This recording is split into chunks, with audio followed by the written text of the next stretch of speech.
Muli, isang magandang hapon sa ating lahat, mga kapatid and friends on Facebook.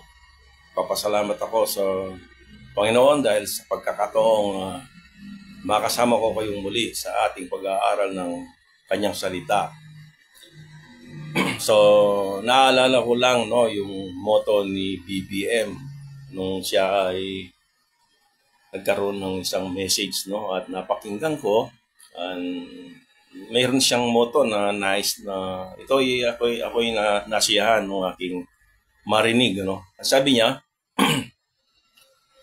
friend to all and enemy to none. So, napakaganda yung kanyang motto. Nasa pasimula pa lamang tayo ng ating pag-aaral sa salita ng Diyos at nakailang paksa pa lang tayo since na nagsimula itong aking page o itong aking live streaming patungkol sa pag-aaral sa rightly dividing the word of truth.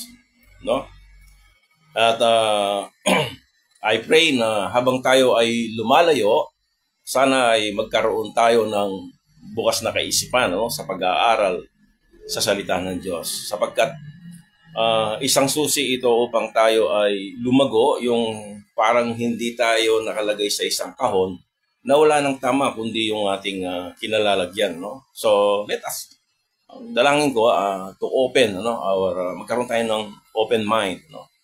So alisin natin yung division. Sabi rito ni Bongbong Marcos, sabi niya, napakaganda yung kanyang motto. Sabi niya, to be friend of all and enemy to none. Sa mga Kristiyano ata, hindi po pwede yung gano'n. Anyway, ang ating basihan sa ating buhay, sa ating ang ating source of supreme basis of all our doctrine is the Word of God. So, doon lang tayo. Anybody, kung gusto niyang mag-share sa Word of God, titignan niya kung ano ang sinasabi ng salita ng Diyos. Do katulad ko, nagbabahagi ako ng salita ng Diyos, pero kinakailangan din naman ninyong, ang inyong obligation as a listener, kailangan ninyong basihan kung ano ba yung sinasabi ko. Tignan nyo yung Biblia. So, I encourage you na habang tayo ay nag-aaral sa salita ng Diyos, kailangan lang natin na mayroon tayong Bible. Tignan natin kung ano ba yung talata na ating binabanggit, binabasa.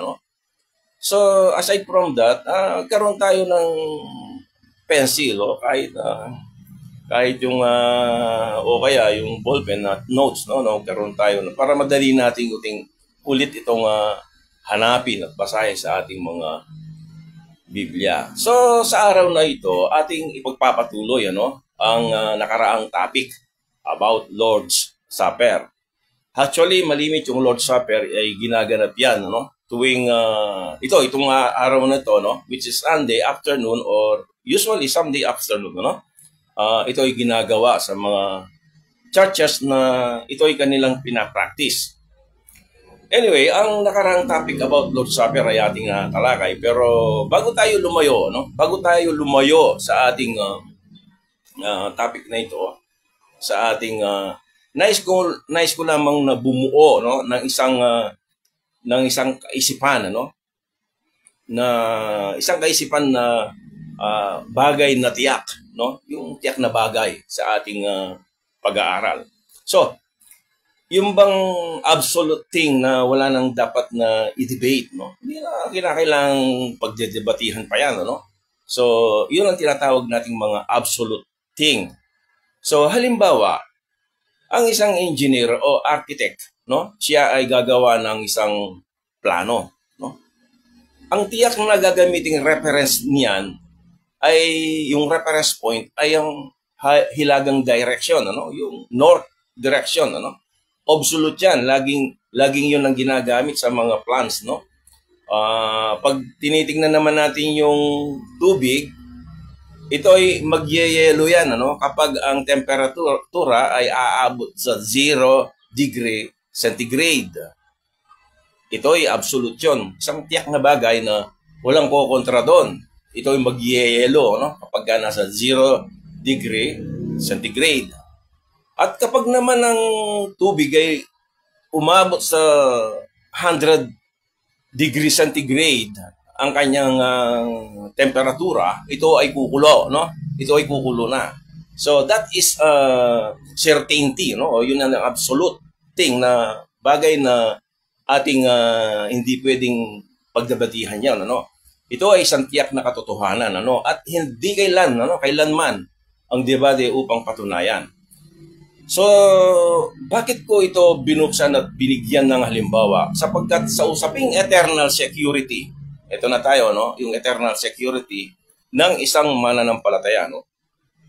O ng isang Kristiyano, ay kailangang matiyak, no? Na matiyak niya, ito ay ayon sa sinasabi ng banal na kasulatan. Mayroon palang eternal security at ang iyong lingkod at ang inyong lingkod ay naniniwala, no, sa doktrina ng eternal security. Kapag ang isang tao ay narinig niya ang ebanghelyo ng kaligtasan, no, which is the death, burial, and resurrection of our Lord Jesus Christ. Kapag narinig niya yung ebanghelyong yon at siya ay sumampalataya, siya ay maliligtas, no, at mapapasa kanya ang pangako ng Diyos ng tinatawag nilang eternal security. Yung eternal security na ito, it is a doctrine na nakikita natin sa banal na kasulatan. So, yung mga taong nananampalataya sa salita ng Diyos, although hindi lahat nakikita nila itong bagay na ito, dahil hindi pa nila, maaaring hindi nila matanggap o hindi maabot kung ano yung sinasabi ng banal na kasulatan. But ang inyong lingkod ay naniniwala that there is a eternal security to those who believe, no, sa ating Panginoong Yesus. Ang bagay na ito ay aking binibigyan ng pansin, itong absolute things na ito, which is the eternal security, dahil ito ay may kaugnayan, no? Mayroong kaugnayan sa ating paksa tungkol sa Lord's Supper. So iniisip natin ngayon, mayroon palang kaugnayan nito, no? Yung eternal security doon sa ating ginagawang Lord's Supper, no? So, sa nakaraan, ating natunghayan at nakita ang kaugnayan nito sa Genesis chapter 14, Proverbs chapter 9, until sa 4 Gospels, no? Ating napag-alaman na ang Lord's Supper ay may kaugnayan sa kingdom of our Lord Jesus Christ in the ages to come. Itong Lord's Supper na ito, nananatigil, ito ay muling gagawin during the 1,000 years, no, reigning of our Lord Jesus Christ. Ang programa ng Diyos para sa Israel ay pasamantalang natigil, no, na-postpone. Bakit? Itutuloy lamang ito kapag ang church, the body of Christ, ay kukunin na ng ating Panginoon, ano? Kukunin ni Jesus Christ. Ang pagkaligtas ni Pablo after that, o ay pagkatapos na naligtas si Apostol Pablo, ito ay ipinahayag sa kanya ng ating Panginoong Hesus ang isang misteryo, no? Ito lagi kong inilalagay sa ating pag-aaral dahil sa ating pag-aaral kailangan nating makita yung right division of the Word of God.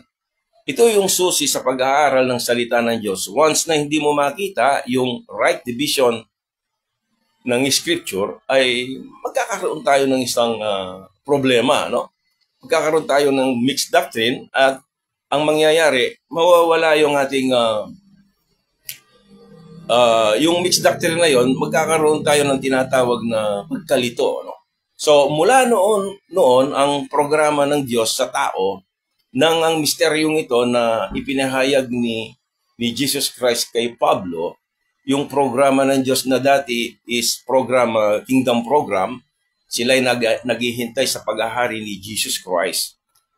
Sila ay under the law, nagbago, no? Nagbago.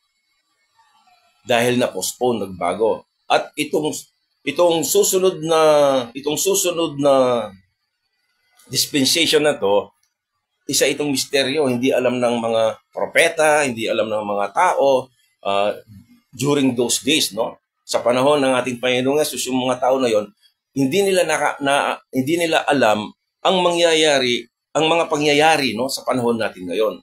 Since the beginning of time na inirebel lang niya kay Apostol Pablo kung ano yung mangyayari, no. Doon nagsimula itong tinatawag nating dispensation of grace. Ito inirebel niya kay Apostol Pablo. So, ang ibig sabihin nun, hindi na sila sa ilalim ng kautusan, which is yung kingdom program, yung Israel, siya ay nasa ilalim ng kautusan. Pero pagkatapos nun, nung na-postpone ang kingdom program na yon, nasa ilalim na tayo ng biyaya ng Diyos. Dahil ang ating Panginoong Hesus, nang siya ay namatay dun sa cross, ang Diyos ay nakikipag-ugnayan, o nakikipag-deal sa tao sa pamamagitan ng biyaya. Di ba tayo mapalad, no? Ang kaligtasan ay dahil sa biyaya lamang, no? Lahat sa biyaya lamang, no? Minsan natatakot tayong ibahagi, no? Ito, no? Natatakot tayong ibahagi ang nakikita natin sa salita ng Diyos. Dahil iniisip natin, no? O isinasang-alang-alang natin ang damdamin ng iba. O ang kanilang magiging tugon, no? Kung ano ba yung response nila pag narinig nila yung ibinabahagi mo sa kanila. Natatakot tayo na baka sila ay masaktan, no? Sa mga bagay na nais mong maipakita sa kanila, no? So nasabi ko ang bagay na ito dahil ang ating paksa ngayon ay napaka-espesyal. This is a very special topic, no? Halos sa lahat ng mga Kristiyano, more than 90% of Christianity today practicing the Lord's Supper. Almost Christianity, group of believers, no? They are practicing the Lord's Supper. Ito ay isang sensitibong paksa na pagkabata pa lamang natin ay atin na itong natutunan. At alam na natin elementary pa lamang tayo, tinuturo na sa atin. Ako nga, nagtago ako nung ituro ni Apong Bayang, yung si Lola Bayang, no? At nung mag-start na yung communion, ako ay lumipat dun sa kabila, no? Nagtago ako dun. So bata pa lamang tayo, ito ay pinag-aaralan na natin, no? Tinuturo sa atin ng ating mga magulang, ano? Hindi lamang sa ating mga magulang. Ito ay tinuturo sa eskwelahan, ano? Yung sabi ko sa iyo, sa eskwelahan. Doon na tayo natuto ng First Communion. First Communion, yung communion actually, this is yung tinatawag nating Lord's Supper, ano? Para sa iba, communion. Sa ating mga natuto sa salita ng Diyos, tinatawag natin itong Lord's Supper, ano? At lalong higit sa loob ng simbahan, ano? Ito itinuturo sa loob ng simbahan. Hindi lang sa ating bahay, sa eskwelahan, at sa loob ng simbahan, ano? Ang Lord's Supper ay isang doktrina which embed, ano, in our belief system. Nandito na sa sistema ng ating paniniwala, no? Ito ay nakatanim, no, sa ating sistema ng ating paniniwala. So, kaya ang sistema ng ating paniniwala ang nag-uudyok upang gawin ito, no? Ito yung nag-uudyok upang gawin ito. Sa ating teksto ngayon, sa 1 Corinthians chapter 11, halos more than 90% ng mga Bible commentary sa Kristyanismo, na si Pablo ay ginawa niya itong ordinansa, no, na dapat itong sundin, no, dapat itong sundin ng lahat ng mga Kristiyano sa panahon ng dispensation of the grace of God. Sa panahon natin ngayon, ano, referring sa ating panahon, ibig sabihin ng dispensation of the grace of God, since na ito ay nireveal niya kay Pablo, nung siya ay mangaral si Pablo about the death, burial, and resurrection of our Lord Jesus Christ, ito ang ating laging ipinangangaral hanggang sa ang Panginoong Hesus ay kukunin niya. That is the dispensation of the grace of God, no? So, lahat ng mga grupo, halos 90%, no, mababa pa, no, more than 90%, lahat ay practicing, ano, itong Lord's Supper. Ganon pa man, ating titignan sa liwanag ng salita ng Diyos kung tunay nga ba na mayroon silang integridad, ano? Integrity. sa kanilang tinatayuan, ano? O tinatayuang eternal security. Lahat tayong mga mananampalataya this present time, mas marami yung nagki-claim that they believe, no, sa eternal security. So tignan natin ngayon based dun sa sinusundan nating eternal security at ng Lord's Supper ay mapapanindigan, ano, na tunay nga na tayo ay may eternal security. Base sa ating bubuksan ng mga talata at ating babasahin, ano. So, hindi kaya maapektuhan kung sila ay makikilahok, ano, nang hindi naaayon sa tuntunin ng Lord's Supper. Ibig sabihin, kaya na ba nilang kayang tayuan, ano? Ang nais ko lang makita natin dito, kung tinatayuan nilang, yung tinatayuan nilang eternal security ay hindi maapektuhan, ano? Kung sila ay makikilahok nang hindi naaayon sa tuntunin ng Lord's Supper. Sa Lord's Supper ay mayroong mga tuntunin na binanggit si Apostol Pablo, hindi kaya apektado ang ating eternal security. So ito ating susuriin sa ating pag-aaral at magpapatuloy tayo, no? So ngayon, bibigyan natin ng pansin ang mga tanong na ito, So ang Lord's Supper ba ay nakaayon sa doctrine ng eternal security? Ito hindi pinag-aaralan to, no? Hindi tinuturo sa ating mga sa mga local churches, no? Meron siguro, no, pero halos hindi wala pa akong narinig, no. Ang Lord's Supper, ba inuulit ko, ay nakaayon sa doctrine ng eternal security. Kung tayo ay may eternal security, yung bang Lord's Supper na ginagawa natin ay inaayunan ba yung eternal security? Ito ang ating titignan at susuriin, ano, ayon sa sinasabi ng iyong banal na salita ng Diyos na iyong hawak.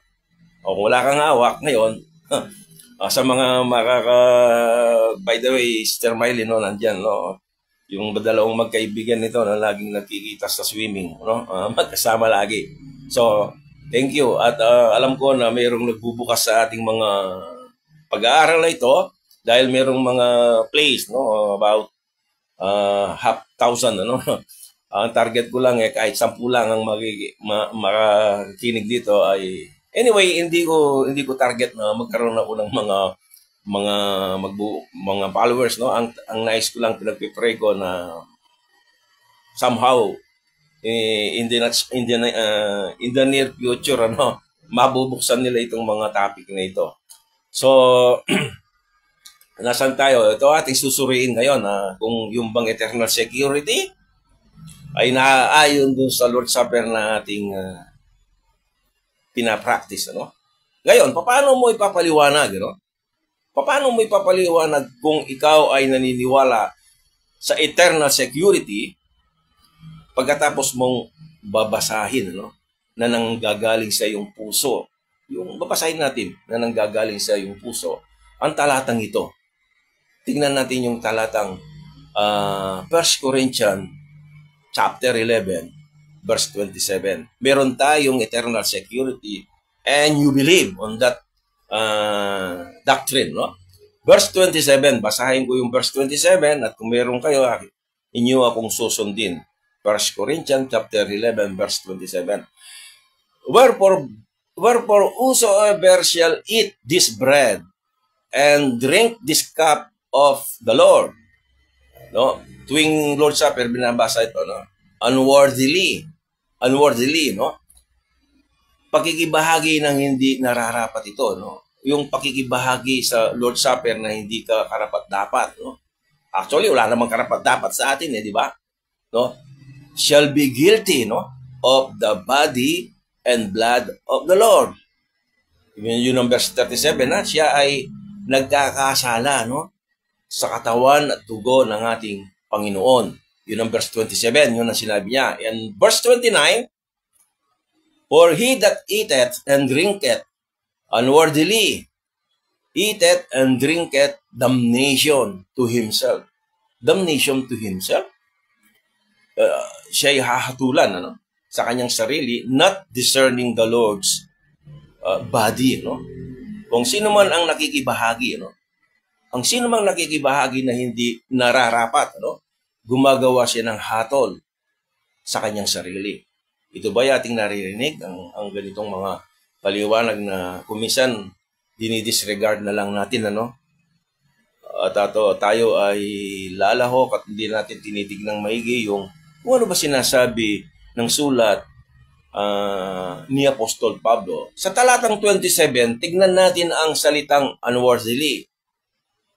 Hindi karapat-dapat. Na pareho nito sa talatang 29, no? So ito, lista-lista lang. So, subalit ito ay may connection, ano, sa salitang damnation. Paghatol, no? Hatol. Ngayon, ito ang tanong. Posible ba sa isang taong mananampalataya? True believer, no? Ang programang ito, no? Ang programang ito na may taglay na eternal security sa ating Panginoong Hesus, no? Yung mga taong mananampalataya may eternal security na pinatawad na niya ang lahat ng kanyang kasalanan. Colossians 2:13. Posible ba sa isang mananampalataya na ang nagpasimula sa kanya ng mabuting gawa? Ito ay sa Philippians 1:6, no? Ay lulubusin, ano, hanggang pagdating ni Jesucristo.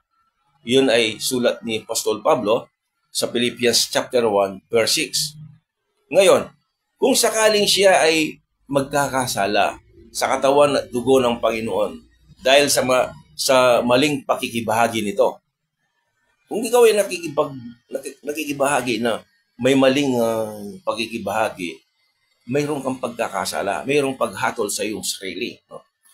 No? Posible ba sa isang, at tinitignan natin, posible ba, no, yung mayroon kang eternal security? Ngayon, tinitignan lang natin itong mga ipinangako ng Diyos sa atin, no? Posible ba sa isang mananampalataya, no? Itong damnation to himself, yung paghatol sa sarili, no? Na alam natin siya ay pinawalang sala na dahil sa kanyang pananampalataya ayon sa Roma, no? Taga-Roma, no? Romans 5:1. Therefore, being justified by faith, ang sabi niya doon, ano? We have peace with God, no? So, pwede ba ito sa isang mananampalataya, no, na may eternal security? Yung mga taong may eternal security, siya kaya ay, ang sabi niya, he or she being accepted by the beloved. Magtatali kaya yun, yung mayroong condemnation sa kabila doon sa pag-take mo ng Lord's Supper, at ang binigay na sa atin ng Panginoong Hesus, tayo ay pinatawad niya sa lahat ng mga kasalanan, ano? At tayo ay tinanggap niya, no? So, pwede ba ito sa isang mananampalataya na may eternal security at hindi na siya sa ilalim ng kautusan? We are no longer under the law, no? Kundi sa ilalim ng biyaya ng Diyos. Romans chapter 6 verse 14. Yun ang nice kong makita natin, no? Kung absolute thing para sa iyo yung meron kang eternal security, and then dito pagka nagkamali ka at there is a damnation to yourself, magtatali ba kayo yon? Posible ba sa isang mananampalataya na may eternal security, no? Tulad mo, no? Tulad ko. Kung ang lahat ng mga pangako, no, lahat ng mga pangako ng Diyos, kababasa lang natin ay makakain, ano, at makainom, no, ng kanyang ikapapahamak sa kanyang sarili. Ito ba ay maging karapat-dapat? O ito ba ay tama ba na yung eternal security natin ay hindi maapektuhan sa mga pangako ng Diyos? So, posible ba ito sa isang mananampalataya na ipinagkaloob ang lahat ng ito sa kanya ni Jesus? Yung lahat ng mga pangako, tayo ay pinawalang sala, tayo ay naligtas dahil sa biyaya ng Diyos. Alam ko na ang inumpisahan ng Diyos sa atin ay lulubusin hanggang sa kanyang pagbabalik, ano? Lahat na yan ay pangako ng Diyos, no? So, kung tayo ay magkakamali at iinom at kakain ng tinapay, maling ating dahil tayo ay nagsali, tayo ay hatulan, ano, ng ating sarili. Yun kaya ay magtatali sa eternal security na ating taglay.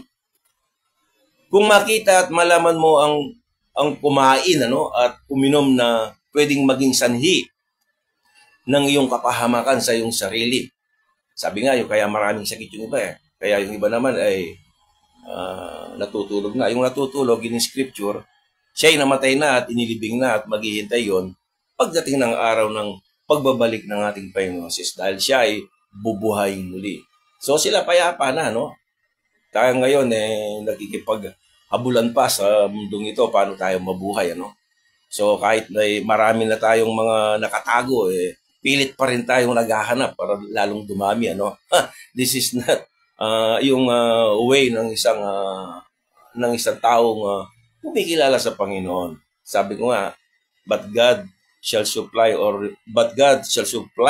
your needs, sabi ni Paul, according to all your needs, according to His glorious riches in His glory through Christ Jesus, Yun ang sinabi niya, So anyway, hindi yun ang topic natin, but napadaan lang, So, kung makita at malaman mo ang kumain at uminom na pwedeng maging sanhi ng iyong kapahamakan sa iyong sarili. Ito, takot na takot yung mga mananampalataya, Even me, before. Ako ay takot-takot baka magkamali ako na sa aking pag-participate, sa Lord's Supper ay meron akong nakatagong kasalanan na kunyari, napupit ako, yun ba, masasabi mo ba na iyong panghahawakan, iyon mo bang mapanghahawakan ang sinasabi ng Romans 8, 38 and 39? Merong pangako ang Diyos sa Romans 8, 38 to 39 na walang pag-aalinlang sa iyo, O walang pag-aalinlangan. Hindi ka nag-aalinlangan doon sa lata na yun. Ang sabi niya doon, for I am persuaded, sabi niya, that neither death nor life. Ako ay buo na ako ay nagtitiwala, that neither death nor life, nor angels, nor principalities, nor powers, nor things to come, or nor things present, nor things to come, nor height, nor depth, nor any other creature shall be able to separate us from the love of God which is in Christ our Lord. Walang makapaghiwalay sa pag-ibig ng Diyos sa atin. Yun ang sinabi niya. And then, pag nagkamali kang uminom at kumain doon sa biskotso ba, o tawag dito, yung anong ginagawa natin? Yung iba, skyflakes Tsaka yung grape juice na ating kinakain. Pag kumain ka noon at nagkamali ka, may takot pa sa iyong puso, mawawala ba yung pag-ibig ng Diyos sa iyo? Nor sabi niya, for I'm persuaded, ako ay lubos na nagtitiwala, that neither death nor life. Kahit ang kamatayan, kahit ang buhay, kahit ng mga anghel, yung mga pamunuan, mga kapangyarihan, mga bagay na sa kasalukuyan at bagay na darating, nor height, nor depth, sabi niya, nor other creature shall be able to separate us from the love of God. Walang makapagpapahiwalay, sa pag-ibig ng Diyos sa atin. Basta tayo ay nanampalataya sa Panginoon. Tayo ay hindi ihiwalay sa atin ang pag-ibig ng Diyos. Definitely, hindi natin ito masasabi sapagkat ito ay magkasalungat doon sa Lord's Supper, Doon sa Lord's Supper, magkasalungat ito. Ngayon, titignan natin kung kanino ba ito sinasabi. Ito yung dapat nating naalam sa pag-aaral ng salita ng Diyos, Kanino ba niya ito sinasabi at kanino ba niya ito ipinagagawa? So dito sa ating Bible study, nag-uumpisa pa lang tayo sa ating pag-aaral sa salita ng Diyos. Mayroong maraming mga bagay na tayong bubuksan na topic na alam ko ay ito ay magkakaroon ng encouragement sa inyo na babasahin nyo yung salita ng Diyos, which is our supreme basis of all our doctrines. Hindi yung sinasabi ng tao, kundi yung sinasabi ng salita ng Diyos. Even me. Kaya lagi kong sinasabi sa bawat kasama natin sa pag-aaral ng salita ng Diyos, kailangan niyong isulat, basahin, at alamin, suriin kung ito bang aking sinasabi. Katulad ng mga Bereans, ang mga Bereans hindi lang basta-basta nakikinig kay Apostol Pablo. Yun ay inililista nila, inilalagay marahil sa isang papel, at pinag-aaralan, binabasa pa nila yung salita ng Diyos. Pagdating nila sa bahay, At ikino-compare, ano, kung yung bang sinasabi ni Pablo is totoo, o yun, ang mga taga-Bereans, ano. Sa atin, hindi tayo mga taga-Bereans, mga taga-Del Carmen lang, ano. Tsaka, kaya kailangan nating basahin, suriin ang salita ng Diyos, ano. So, titignan natin kung kanino ba ito sinasabi yung 1 Corinthians chapter 11 kung hindi ito pwede sa mananampalataya in this present time. Itong mangyari sa so tignan natin kung ito ba pwedeng mangyari itong sinasabi niya, no? Tignan natin yung verse 17 ng 1 Corinthians chapter 11. Kung meron kayong Biblia, tignan nyo, basahin niyo. Now in this that I declare unto you. 1 Corinthians chapter 11 ito, itong ating topic, ano? Itong Lord's Supper nating tinatopic. Anyway, this time I know maraming sa mga kapatid na they are participating in this program, no? Itong programa ng Lord's Supper. Now in this that I declare unto you, I praise you not. Sabi ng Apostol Pablo sa mga taga-Corinto, hindi ko kayo pinupuri, ang sabi niya in verse 17. Now in this that I declare unto you, I praise you not. Sabi niya, that you come together not for the better. Tignan nyo, napaka no? Kayo ay nagtiipon, not for the better, hindi sa ikabubuti, but for the worse. Isipin na lang natin, itong verse na ito, para bang nakakatakot. Sila ay nag-iipon, Kaya hindi ko kayo, sabi niya, pinupuri, sabi niya. Dito, nagsimula si Apostol Pablo tungkol sa pangyayari sa Lord's Supper, no? Nagsimula ito yung simula ng nung binabasa natin, in verse 17. Dito nagsimula si Apostol Pablo na tungkol sa pangyayari sa Lord's Supper, Makikita natin hindi nagsimula si Pablo dito ng may papuri. Ang sulat ni Pablo sa mga taga-Korinto ay nagtala ng hindi maganda, sa umpisa. At ganun din sa huli. Tingnan natin yung verse 18. Sa 18 muna. For first of all, sabi niya, when you come together in the church, pagka kayo ay nag-iipon, pupunta sila sa church, sama-sama, I hear, sabi niya, that there be divisions. Mayroong mga pagtampi-tampi, Sama-sama ang pare-parehas yung tulay na damit, Hindi po. So, sama-sama, yung I hear that there be divisions among you and I partly believe it. Siyempre si Apostol Pablo, hindi naman siya basta-basta maniniwala na I partly believe it. Marahil meron na siyang nakikita at naririnig sa mga taga-Corinth. Sa simula pa lamang, makikita na ang problema sa talatang ito na may pagkabahabahagi, sa mga taga-Corinto, O kung minsan sa mga magkakaibigan, sa mga tawag dito, mayroon ng bahabahagi, mayroon tapok-tapok, sa church. Maging even in the church, maging even sa church. Ito ay may kaugnayan sa kanilang Lord's Supper. Itong problemang ito, may kaugnayan sa Lord's Supper. Maging sila ay hindi nila naiintindihan, hindi nila naiintindihan ang bagay na ito na kanilang ginagawa.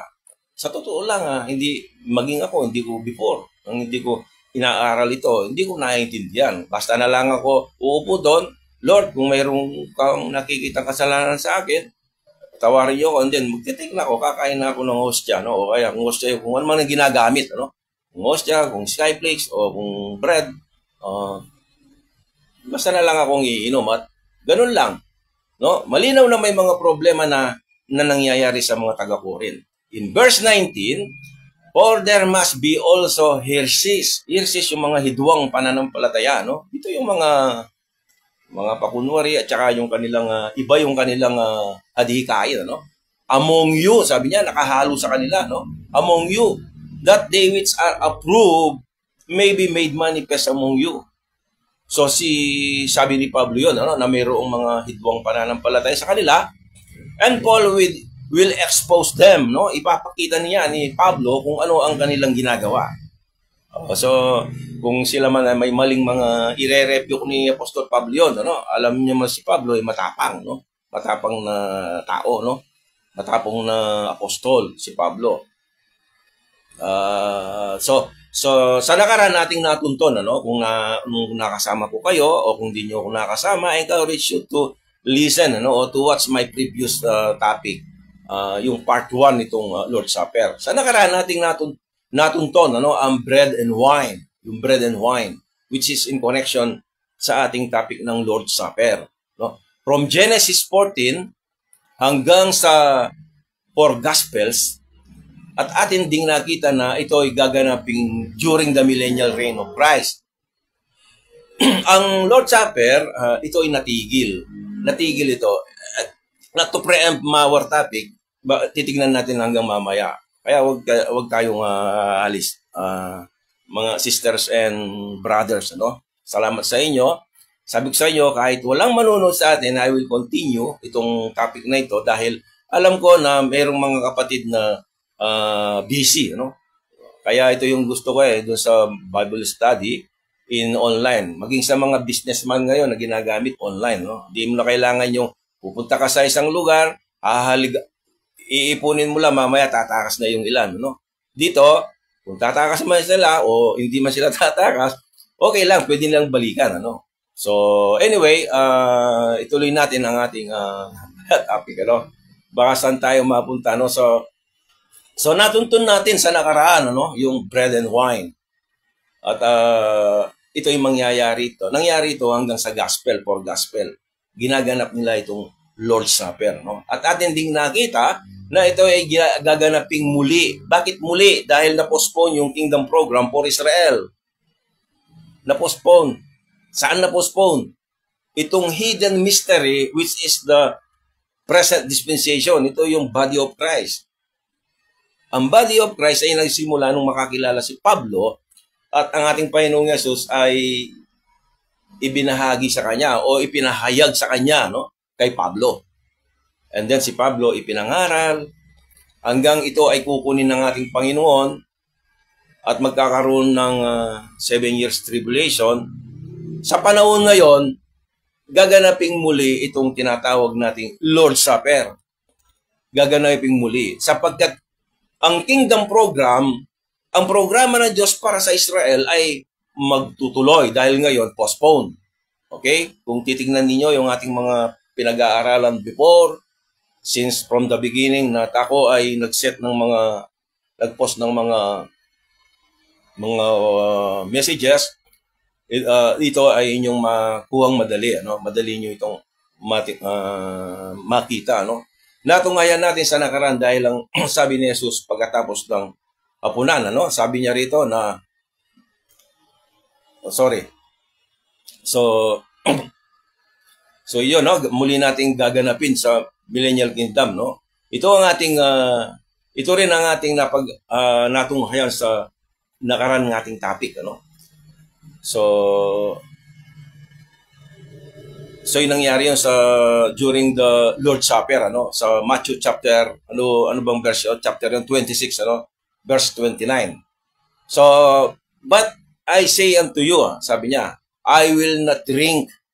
Babasahin ko yung verse 29 sa inyo, Matthew chapter 26, verse 29.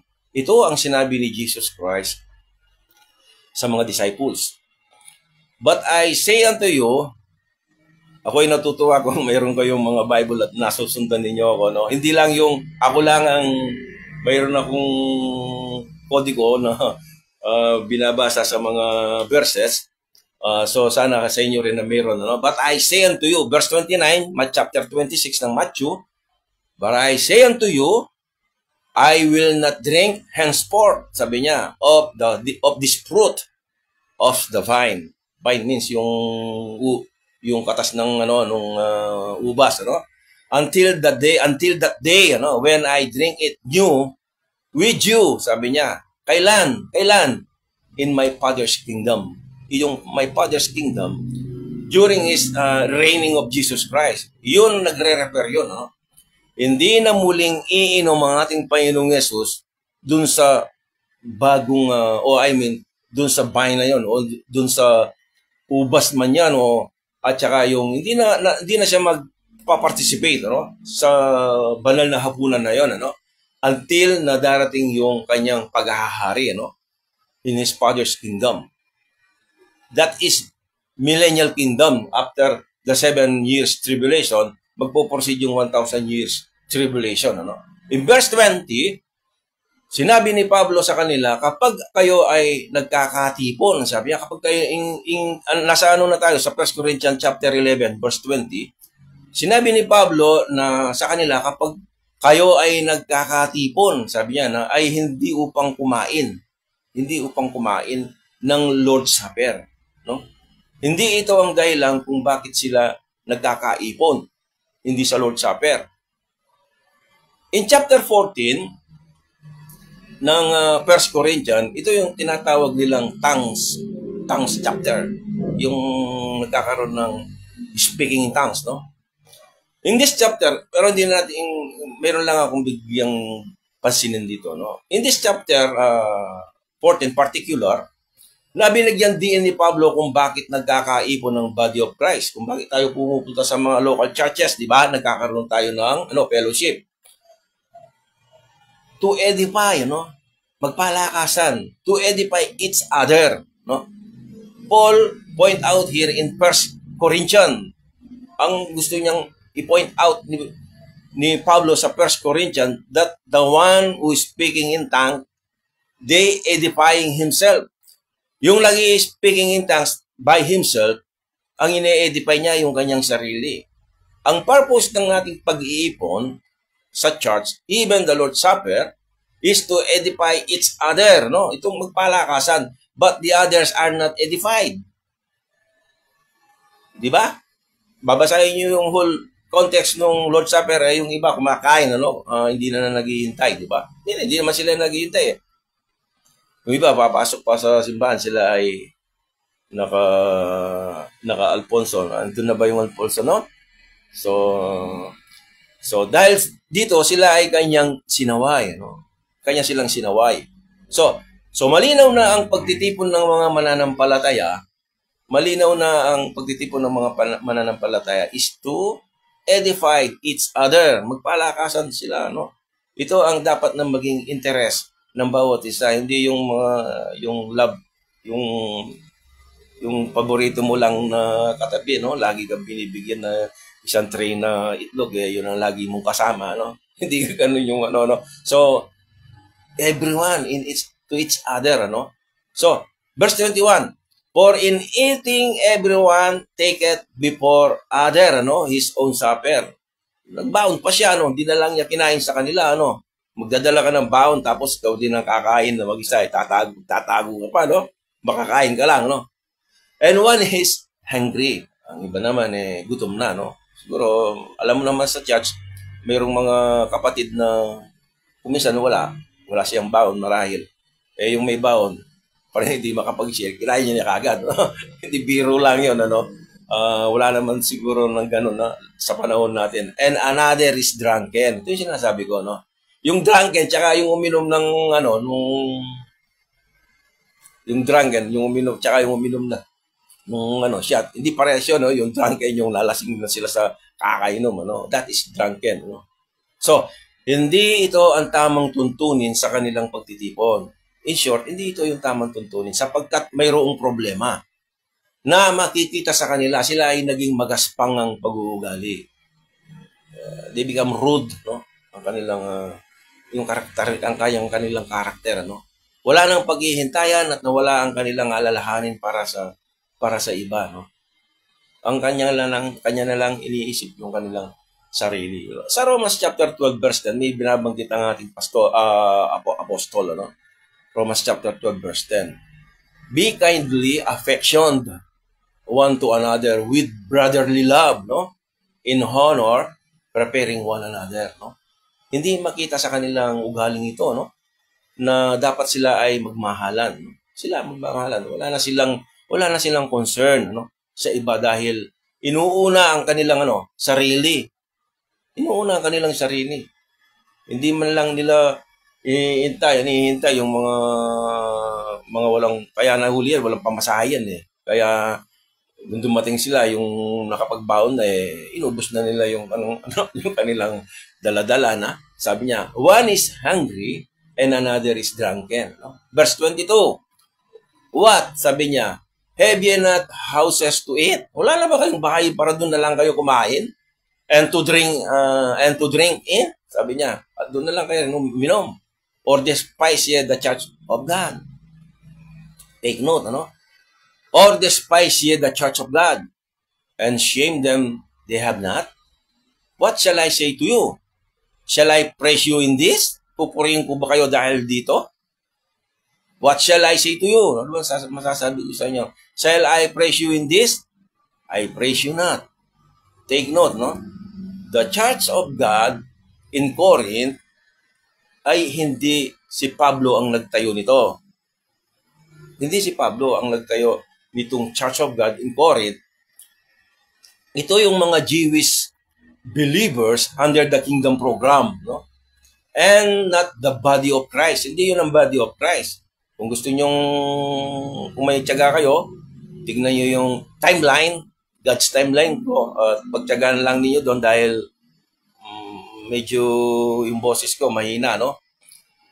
Na ito yung Church of God na pinag-uusig ni Pablo, no? Nang hindi pa siya mananampalataya. And that is not the body of Christ.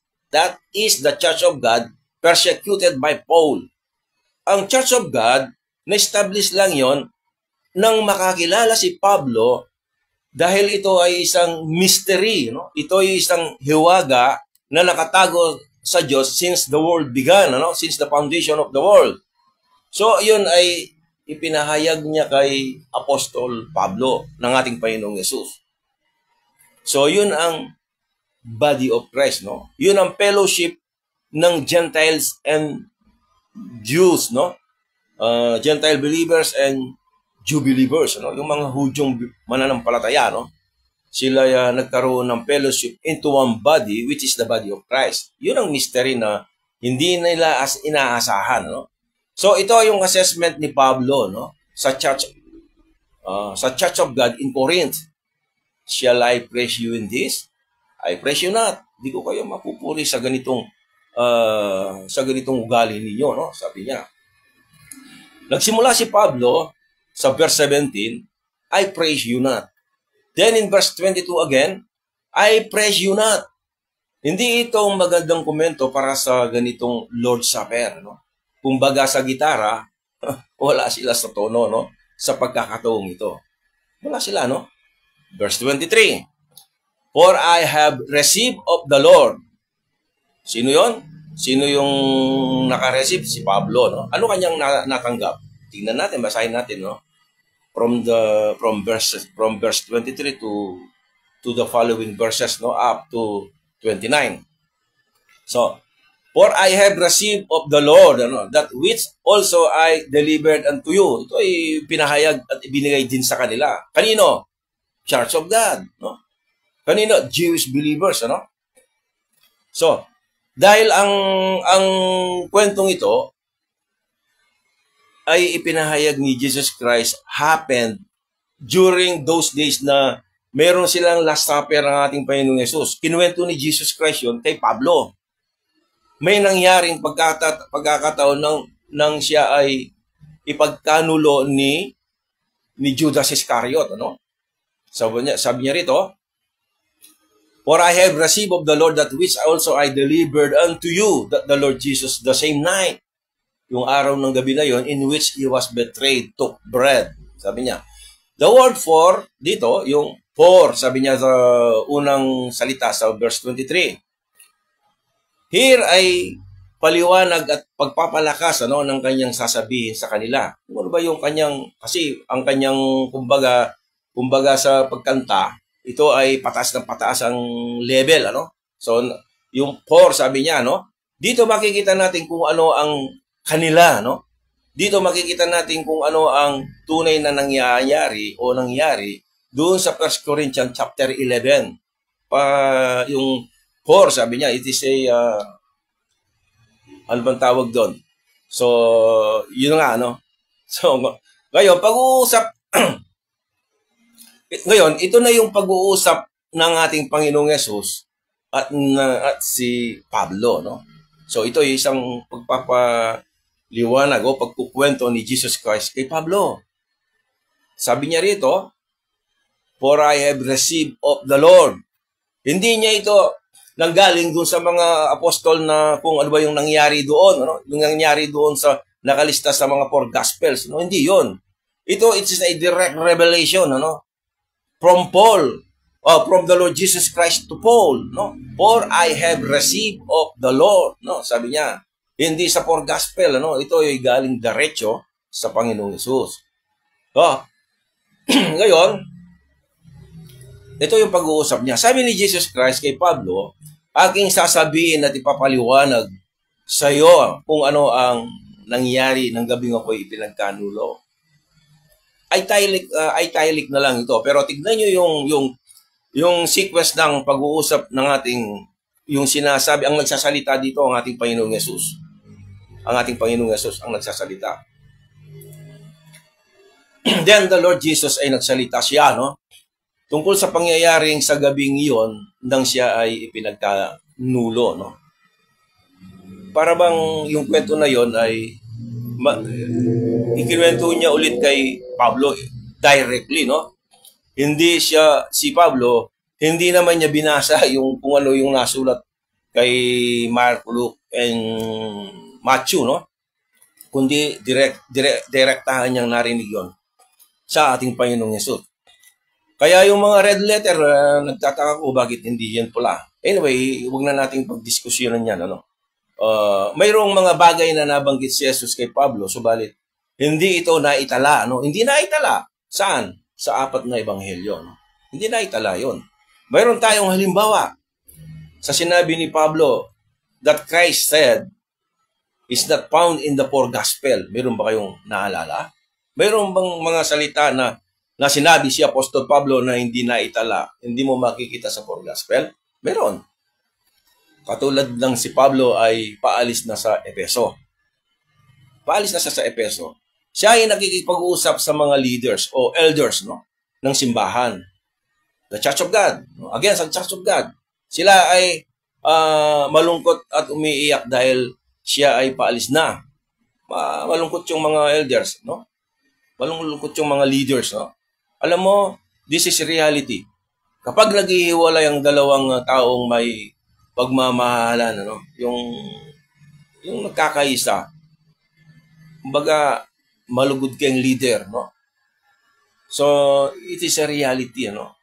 Sila ay nag-iiyakan, ano? Siguro mamimiss nila itong si Pablo. Alam naman niyo si Pablo, siya ay isang mabuting leader, ano? So in verse 20, verse 35 ang Acts, ito yung sinasabi ko na hindi mo makikita sa mga ibang ebanghelyo, no? O sa ebanghelyo, no, in the fourth gospel. Verse 35 in Acts chapter 20, "I have shewed you all things," sabi niya, "how that so laboring ye ought to support the weak and to remember the words of the Lord Jesus," no? How he said, sabi niya, "It is more blessed to give than to receive." Itong words na ito ng ating Panginoong Yesus, never mo makikita sa four gospel. So dito, mayroong mga direct revelation si Jesus Christ, ang ating Panginoon, kay Apostol Paul. Makikita ba natin itong sinabi ni Jesus kay Paul sa four gospel? Yung tulad ng sinabi ko, siyempre hindi. Wala akong makikita doon. Now, in 1 Corinthians, mayroong mga bagay na sinabi sinabi si Jesus kay Pablo, no? At ang mga bagay na ito ay hindi nakasulat directly doon sa four gospel. Hindi ganun ang yung sequence. Hindi ganun ang sinabi ni Jesus Christ doon. Marami kang makikita doon, no? Na hindi sinabi sa four gospel. Ang sinabi ni Jesus kay Pablo ay pangyayari. Yun ay ang pangyayari ng gabing siya ay pinagkanulo, no? Di ba nang sila ay kumakain ng Lord's Supper, kasama niya yung 12 disciples, merong iniwento si Apostol Pablo. Sorry. Ang ating Panginoong Jesus kay Paul. Meron siyang inireveal sa kanya, ipinahayag sa kanya, ito yung eksaktong pangyayari during the Lord's Supper, yung Last Supper, no? Nakasama niya yung disciples. Pero hindi yun ang Hindi, mayroong ang context yon. Mayroong context na parehas ang context. Pero hindi yun ang pagkasabi. Mayroong mga bagay na hindi nasulat sa apat na ebanghelyo, no? Now, pagkatapos sabihin ni Jesus kay Pablo, no? Ang mga detalye ng gabing yun, siya ay pinagkanulo, no? Kinwento niya lahat, ano? Siya ay tumayo. Of course, siya ay tumayo, umalis. Pagkatapos noon, para sa kapakanan ng marami, mananampalataya, isinulat niya ang bagay na yon, ang lahat ng sinabi ni Jesus. So, sinulat ni Pablo lahat ng sinabi ni Jesus, at yun ang nasa 1 Corinthians chapter 11. Ganito ang sinabi at ginawa ni Pablo, no, sa verse 23. Ito is a direct revelation from God, no? For I have received of the Lord that which also I delivered unto you.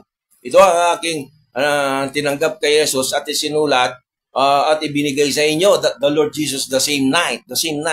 Yung gabi na yon, yung panahon na sina Judas, si Judas Iscariot ay pinagkanulo niya si Jesus Christ, that the Lord Jesus the same night in which he was betrayed took bread. Kwento niya yun, ano? Yung pangyayari. Kung titignan natin sa mga Biblia, no, na mayroong red letter, yung sinabi ko kanina, pansinin lang ninyo. Ito ay siyempre pag-aaral natin ito dito, open tayo, no? You can search at walang ayaw. Sabi nga yung kanina, yung to be friend of all and enemy to none. Sabi ni Bongbong Marcos, no? Hindi tayo magkakapatid tayo, so we need to study the Word of God. Sabi nga, study to show thyself approved unto God, no? Pag nag-aaral tayo ng salita ng Diyos, approved, no? Not to be ashamed. And then bakit? And how to study the Word of God? By rightly dividing it, no? The Word of truth, no? Kailangan ng tamang paghati. So kung hindi natin alam kung paano yung tamang paghati sa salita ng Diyos, siyempre, kumbaga kung dinivide mo yung pizza pie at nagkamali ka ng pag-divide, yung suppose na makatanggap ng dapat sa kanya, maliit na lang yung kanyang tatanggapin. That is what we call rightly dividing, no? Kailangan yung dapat na para sa kanya, hindi mo wag mong kukunin, no? So, in rightly dividing the word of truth, there are some words in the scripture na particularly or directly instruction to the church of God and to the church of Christ, no? Or the body of Christ and the kingdom program, the mystery program. Merong mga, hindi naman pwede na yung pinagawa ng arko, instruction din sa atin, nagagawa ka ng arko, nakita mo yung kung sino gumawa ng arko, gagawa ka rin ng arko. That's what I mean, no? Mayroong direct instruction from other dispensation na hindi applicable in this present time. Ang kingdom program, they are under the law. Nasa ilalim sila ng kautusan. So kailangan tuparin nila yung kautusan, no? Na ibinigay ng Diyos kay through Moses, no? Para sa Israel. But we are not under the law. The body of Christ is not under the law, no? Sabi nga sa Romans 6:14, Christ is the end of the law. Pinulpil niya yung law at the cross. Nung napulpil niya yon, we are no longer under the law, but under grace, no? Na dapat tayo ang mapako doon. Ang Panginoong Yesus, siya ang tumubos sa atin. So ngayon, pagkakinilala natin yung righteousness ng ating Panginoong Yesus, impute sa atin yun, no? Ibibilang sa atin yung katuwiran ni Kristo ang magiging katuwiran natin sa ating Panginoong Yesus. Hindi yung pipilitin mo na sasabihin mo, magpapatuloy gagawin ko. Doon pa lang hindi mo na may pagpapatuloy. Sa isang maghapon magkakamali ka. Araw-araw nagkakamali tayo. Nagkakasala tayo. How can you continue? Ang sinasabi na sinless. No. Hindi yun ang ginawa ng ating Panginoon Yesus. Ang ginawa ni Panginoon Yesus, to fulfill the whole law. Kaya wala ka nang ipupulfill. Kapatid, wala na tayong ipupulfill dahil ang Panginoong Yesus, pinulfill na niya. So, ang kailangan lang natin to trust Him, no? Kailangan lang natin sa Kanya na manampalataya sa Kanya. Kahit sino, no? Dito, ay lagi ko sinasabi sa inyo, ang iyong lingkod is non-denominational, no? Non-denominational. Sabi nga ni Apostol, si BBM, to be friend of all, and to, ang sabi niya, na wala siyang enemy, to be enemy of none, sabi niya, no? So, bakit ba ang salita ng Diyos, kailangan lang nating aralin, no? Kung titingnan natin sa mga Biblia na mayroong red letter edition, ewan ko kung yung iba, yung Tagalog walang, meron din na, ewan ko kung mayroong red letter edition. Ibig sabihin, red letter edition, yung sa four gospel, makikita ninyo yung mga sulat na ang nagsasalita ang ating Panginoong Yesus. Ginawa nilang pula, no? Ang sinasabi ni Jesus from verses 24 to 32 ng 1 Corinthians chapter 11, tingnan niyo, wala sa red letters. Hindi ko alam kung sinong nagkamali rito, no? Anyway, hindi yun ang gusto kong linawin sa inyo. Nasa Lord's Supper tayo, Alam natin ang lahat ng sinabi ni Jesus sa mga red letter edition ay highlighted with red, na? So, balikan natin ang verse 23. Balikan natin yung verse 23. For I have received of the Lord that which I delivered unto you, that the Lord Jesus the same night, in which he was betrayed, took bread. Sa talatang ito, mayroong mga hindi pagkakaunawaan. Nandito tayo ngayon. Maraming hindi nagkakaunawaan sa ibang mga salita. Many Christians believe na si Pablo ay tinanggap niya ang Lord's Supper at nakibahagi ito sa Lord's Supper. Si Pablo ay nakibahagi sa Lord's Supper. Sila ay naniniwala sa nakasulat sa verse 23. Naniniwala sila verse 23. Ngunit ang tanong kung sinabi ba ni Pablo dito na tinanggap niya itong Lord's Supper? Na siya ay tinanggap niya itong Lord's Supper? Hindi, no? Basahin ko ulit, for I have received of the Lord that which also I delivered unto you. The Lord Jesus the same night in which he was betrayed took bread. Sino yung nag-took bread? Si Pablo ba o ang ating Panginoong Yesus? Si Jesus ang kumuha ng tinapay, Hindi si Pablo. At hindi si Pablo. Actually, itong situation na ito, ang ikinukwento, ang context nito, ang kinukwento ng ating Panginoong Yesus, yung gabing nangyari sa kanya nang siya ay pinagkanulo siya ni Judas Iscariot, Kwento na yon na ipinahayag niya kay Pablo during that night. During the revelation, kung kailan niya ipinahayag ni Jesus Christ kay Paul. So, verse 24, and when he had given thanks, the context here is Matthew chapter 26, At saka sa maraming chapters doon sa iba't ibang gospel, sa Matthew, Mark, and Luke, Makikita natin ito. So, when he had given thanks, he break it and said, take it, this is my body. Ang nagsasalita pala dito, si Jesus Christ, sinasabi niya kay Apostol Pablo, Sa 1 Corinthians chapter 11, verse 24, Para hindi tayo magkamali, Which is broken for you, this do in remembrance of me. Sa kanilang pag-uusap, sinabi ni Jesus ang mga pangyayari kay Pablo, Ang mga pangyayari na yon, ang istorya na yon ay ikinwento niya kay Pablo. Para madali lang natin maintindihan. Ang kanilang pag-uusap dito ay naganap after Paul, got saved. Naligtas si Apostol Pablo nang siya ay naglalakas doon sa road of Damascus. After the death of Stephen, in chapter 7 of Acts, maraming mga persecution sa mga believers, At nang siya ay dumaan sa road of Damascus, somewhere in Acts chapter 9, siya ay nakakilala sa ating Panginoong Yesus. And then later on, hindi naman biglaan, later on,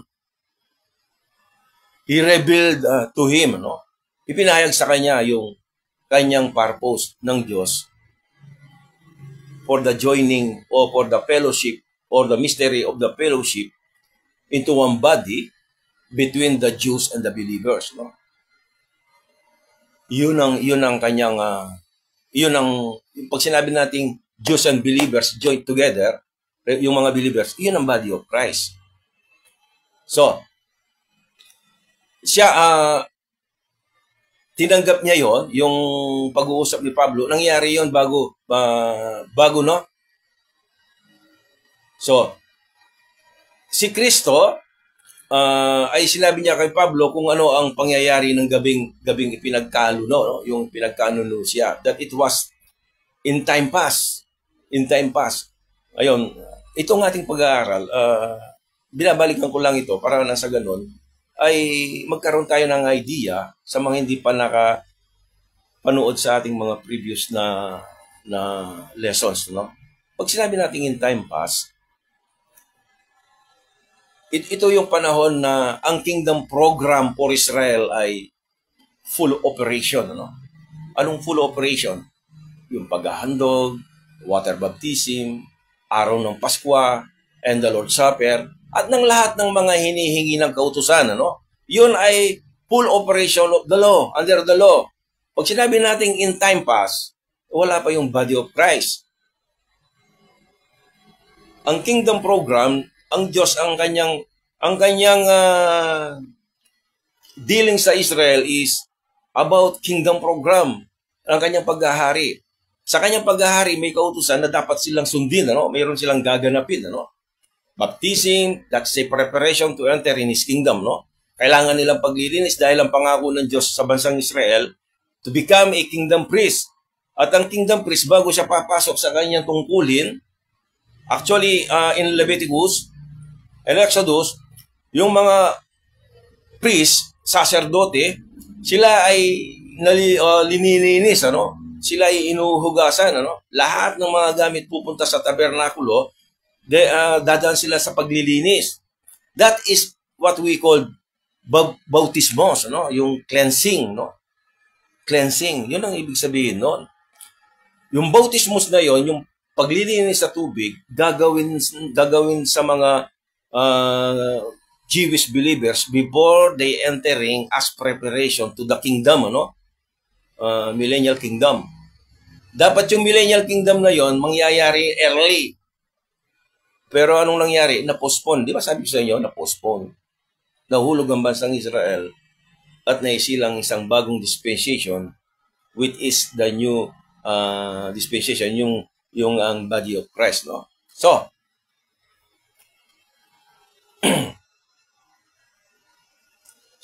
sa panahon na yon, ang lahat ng inihingi ng kautusan na dapat nilang gawin, ano?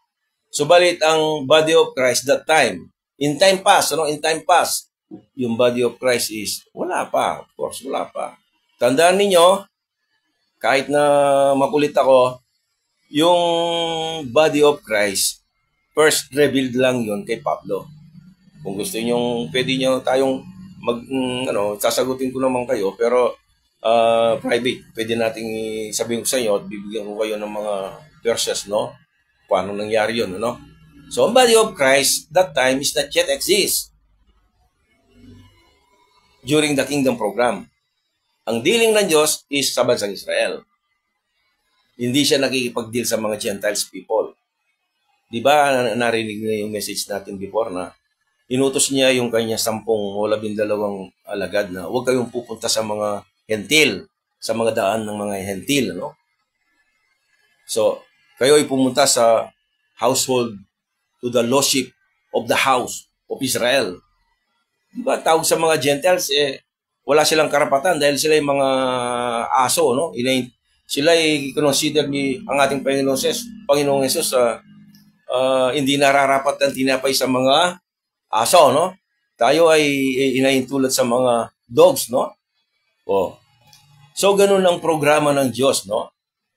But, there is a special program na nararapat para sa atin. But, hindi pa yon dumating, no? There is a right time, no?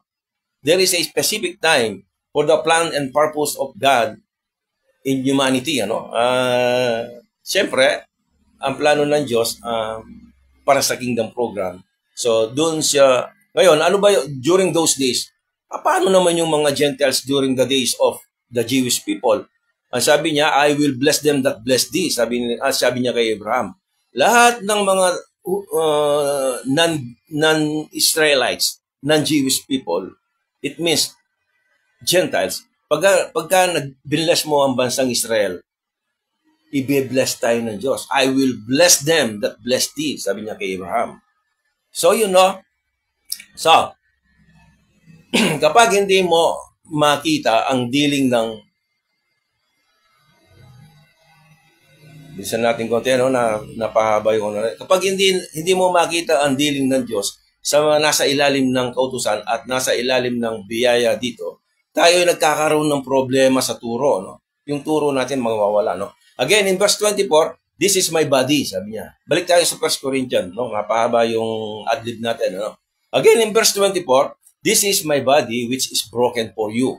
Kanino niya sinasabi ito? Sa 12 disciples, no? Sa 12 disipulo, no? Hindi niya ito sinasabi sa body of Christ. During those days, ang body of Christ ay simula pa, no? So, verse 25, after the same manner, also he took the cup when he had supped, saying, this cup is the New Testament in my blood. This do ye as ye drink it, in remembrance of me. Kanino in remembrance of me? Kanino na sinasabi? Sa 12 disciples, no? Sa 12 disciples. For as often as you eat this bread and drink this cup, you do shew the Lord's death till He come. Ito sinabi ni Jesus is exactly context of the Lord's Supper. Ito yung konteksto, no? So ngayon, babasahin natin mabilis itong Luke chapter 22 verses 13 to 18. Ito yung konteksto. Ito yung kinuwento ni Apostol o ng ating Panginoong Jesus. Verse 13. Luke chapter 22 verses 13 to 18. No? And they went and found as he had said unto them, and they made ready the Passover. Passover is connected. Wag na lang natin bigyan muna ng pansin itong Passover, and later on magkaroon din tayo ng topics separately dito. So, and when the hour was come, he sat down and the 12 disciples with him. Sila ay kumain, nagupo. And he said unto them, with desire, I have desired to eat this Passover with you before I suffer. Malapit na siyang ipako sa krus that time, no?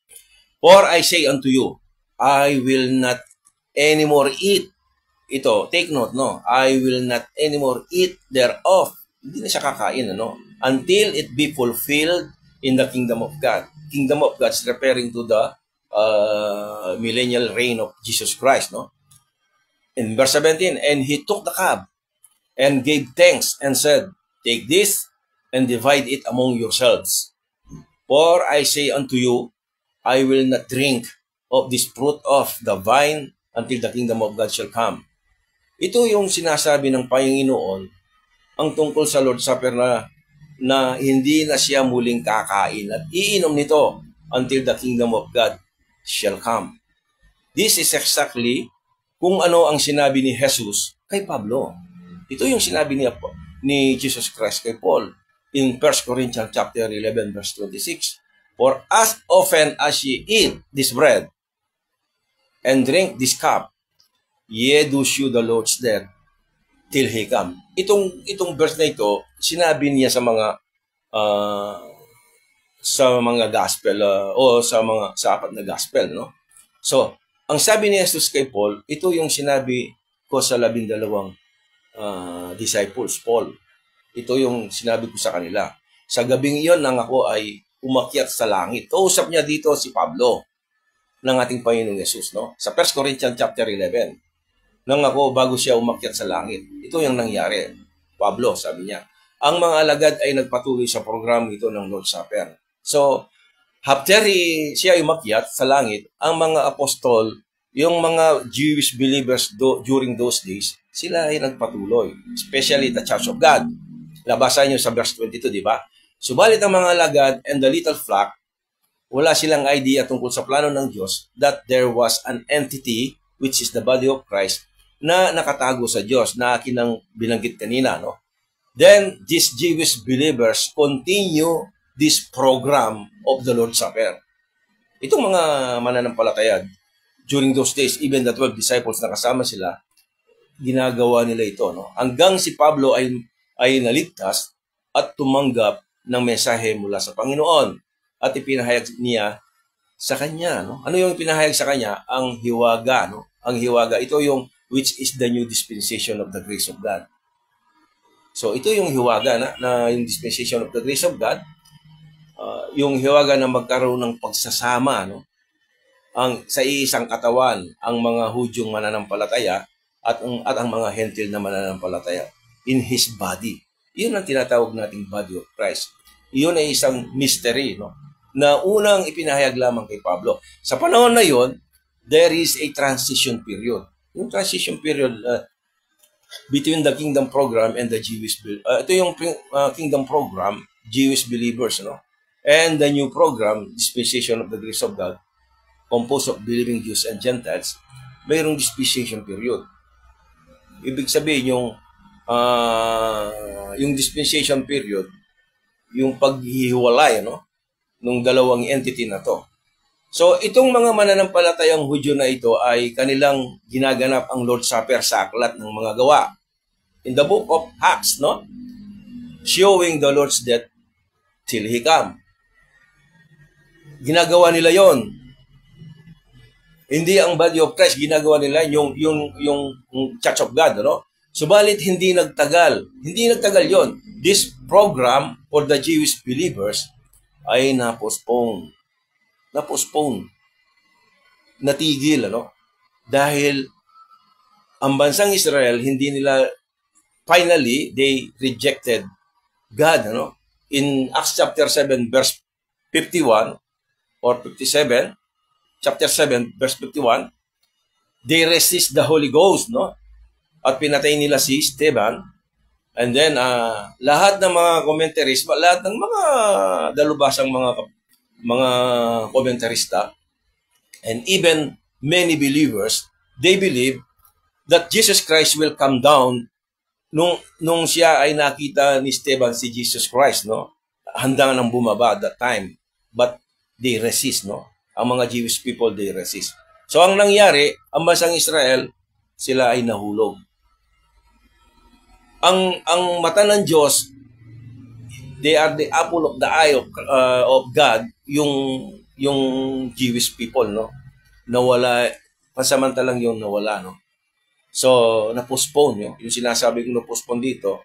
So, at muli lamang itong gaganapin ngayon. So, na-postpone ang kingdom program, even the program na dapat nilang gawin, baptism, yung inihingi ng kautusan, yung Lord's Supper, everything, was postponed, and it will only resume, no, during the millennial kingdom or in the 7 years tribulation, gaganapin ang Lord's Supper when the church, the body of Christ, ay kukunin ni Jesus Christ, no.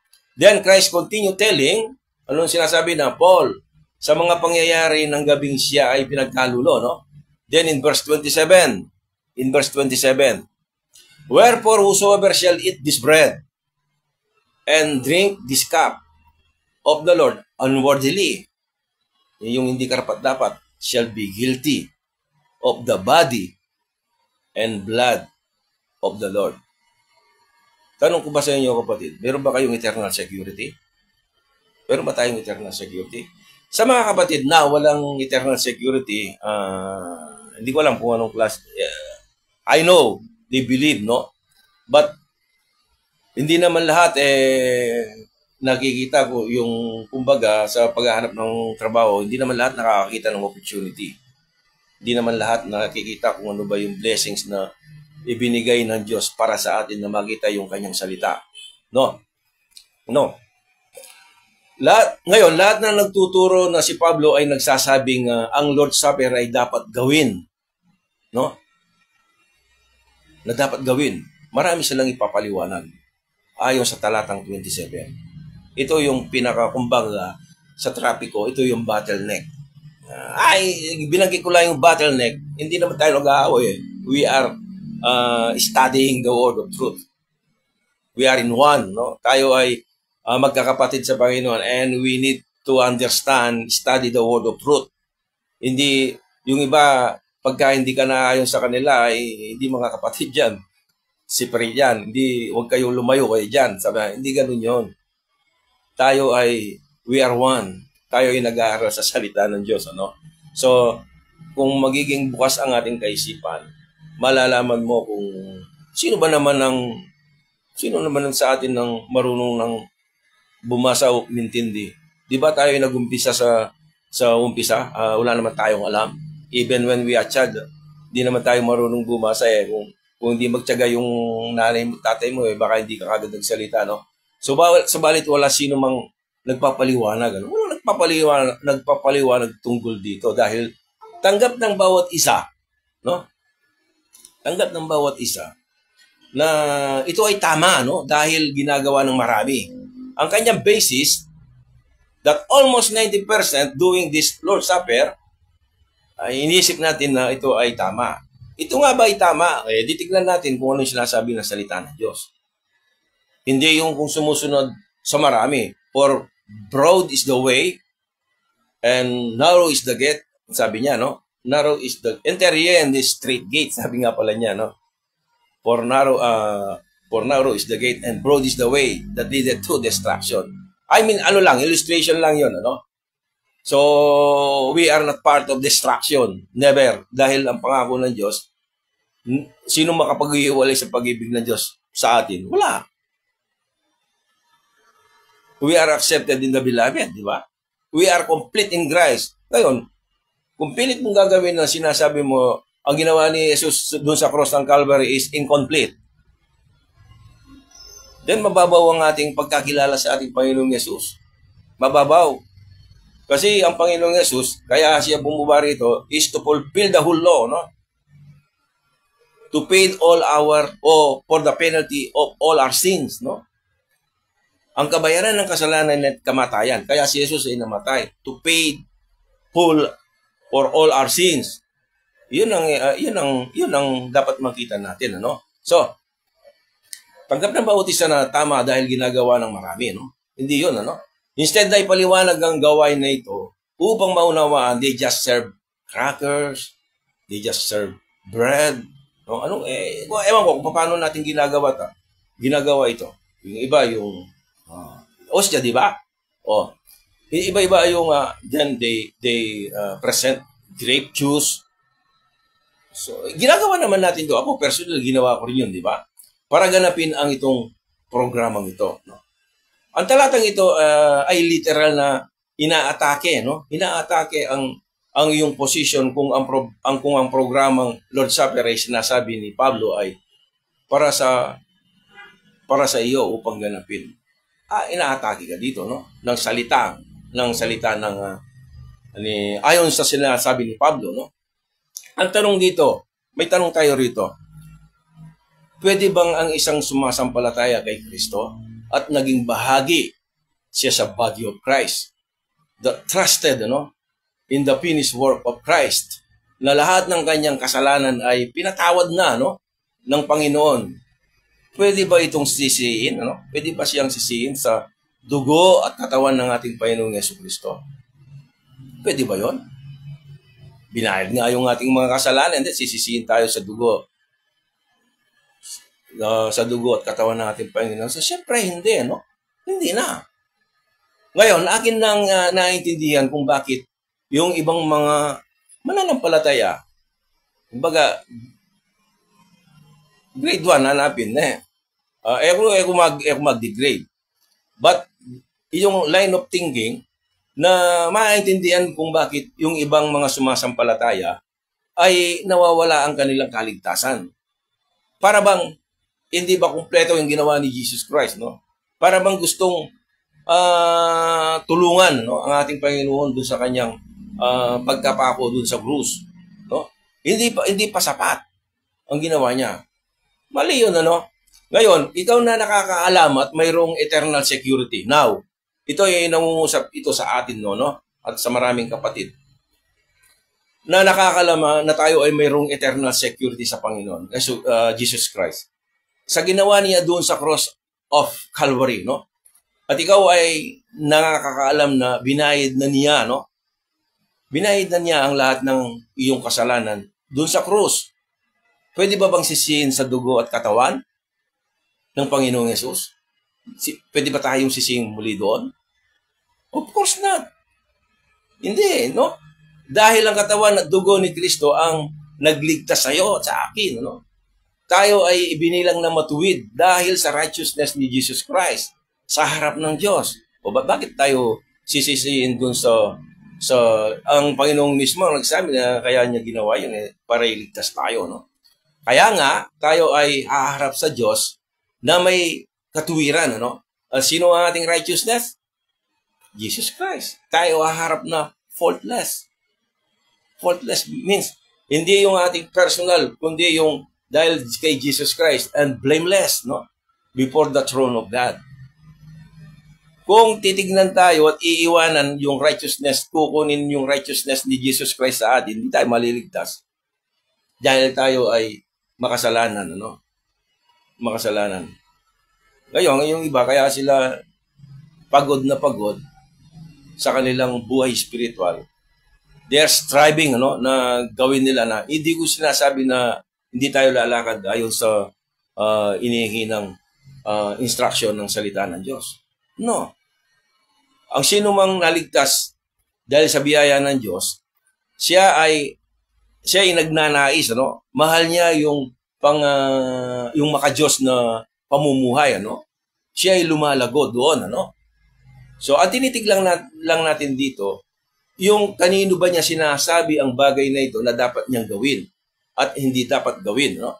In Matthew chapter 26 verse 24, the Son of Man goeth as it is written of him.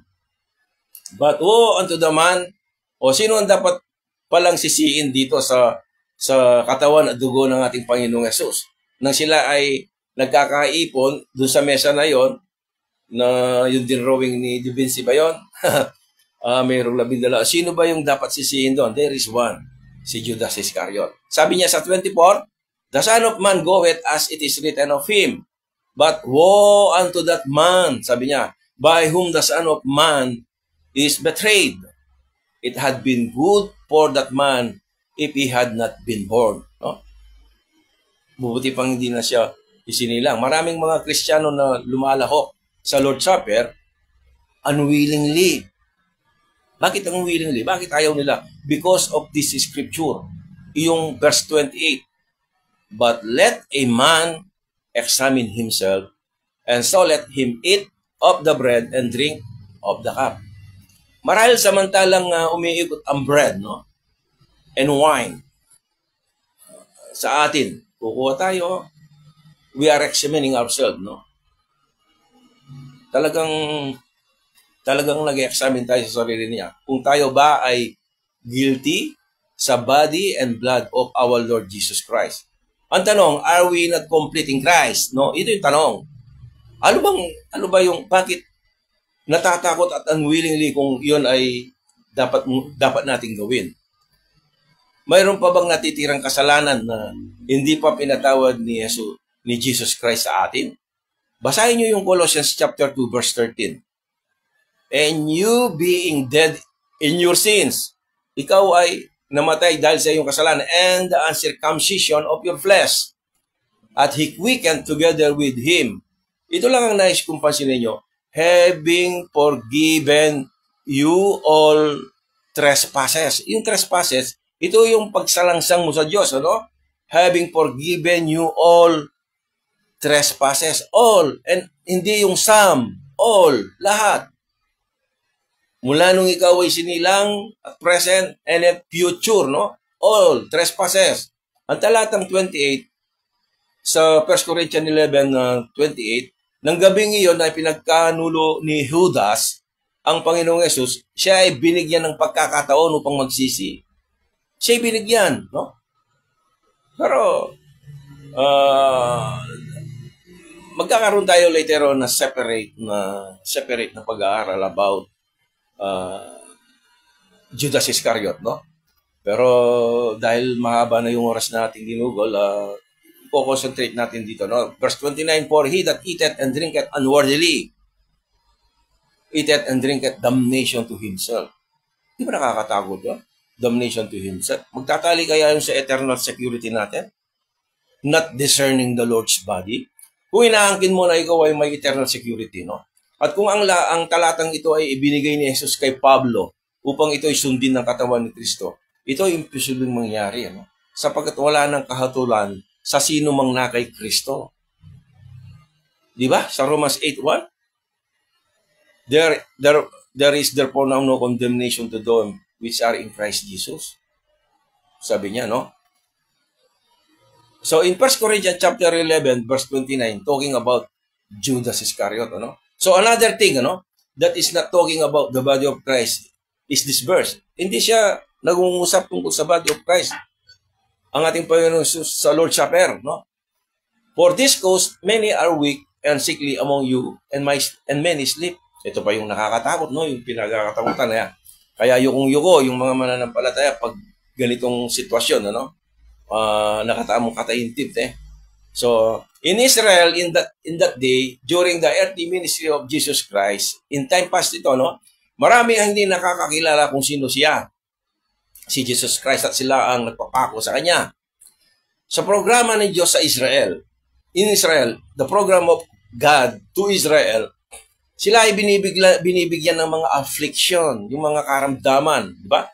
Kumisan na binibigyan sila ng karamdaman. Ano? Ang Diyos ay talagang inilalagay niya sa mga ganong karamdaman ang bansang Israel, ang mga taong ito. At nang dumating ang Panginoong Yesus, hindi nila ito nakilala.